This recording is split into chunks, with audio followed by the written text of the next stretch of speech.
Editora Árbol de la Vida presenta Alimento Diario, serie Dios nos llama a su reino y gloria. Título: El poder del Evangelio. Título de la semana: El poder del Evangelio. Minha mente não pode alcançar, com palavras não sei explicar, mas tornou-se irresistível o que vi.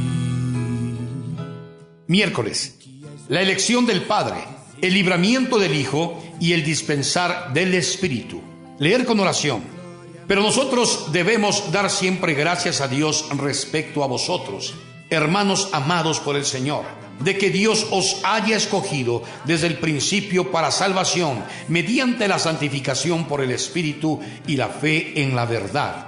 Segunda de Tesalonicenses 2:13. Después de comprender lo que dio origen a las cartas de Pablo a los tesalonicenses, vamos a poner atención a las características espirituales de esta iglesia. Pablo, Silvano y Timoteo, a la iglesia de los tesalonicenses en Dios Padre y en el Señor Jesucristo, gracia y paz sean a vosotros.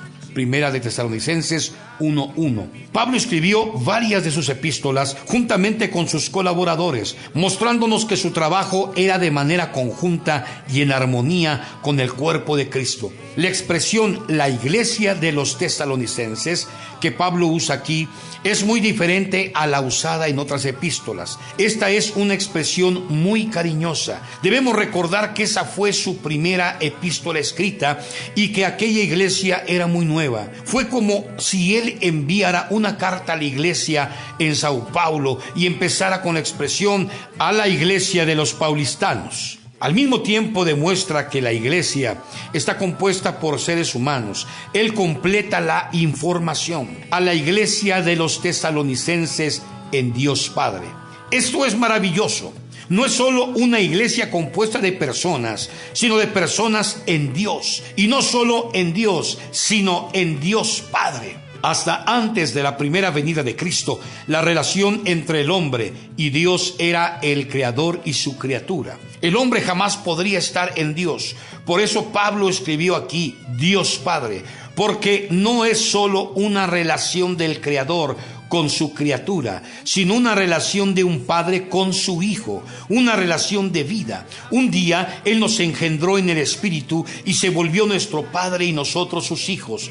Juan 3:5-16. Esa relación de padre e hijo nos revela la unión, la conexión de Dios con el hombre. Sin embargo, los tesalonicenses no tenían cómo conectarse con Dios por sí mismos. Entonces, ¿cómo fue posible? La respuesta viene enseguida. A la iglesia de los tesalonicenses en Dios Padre y en el Señor Jesucristo.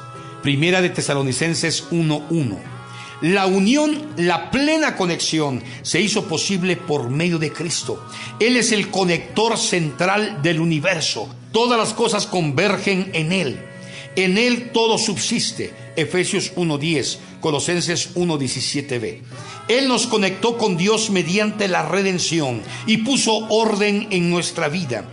Cuando nuestra vida es encabezada por Cristo, disfrutamos de paz. Esto es algo maravilloso. Pablo se refiere a Jesús aquí como el Señor Jesucristo, es decir, como aquel que encabeza, que reina sobre todas las cosas. Es por eso que apreciamos tanto invocar este nombre, Señor Jesús. Esta es una manera de aumentar cada vez más nuestra conexión con Dios. Estamos conectados con el Padre porque Jesús llegó a ser nuestro Señor.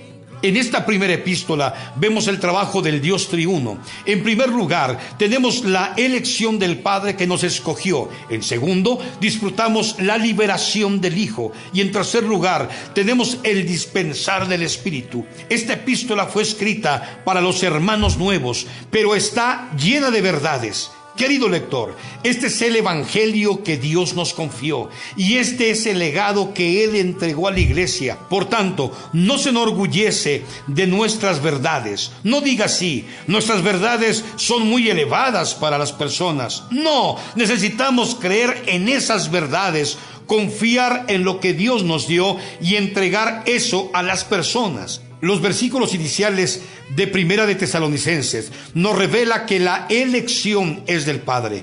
Desde el primer versículo encontramos la expresión en Dios Padre.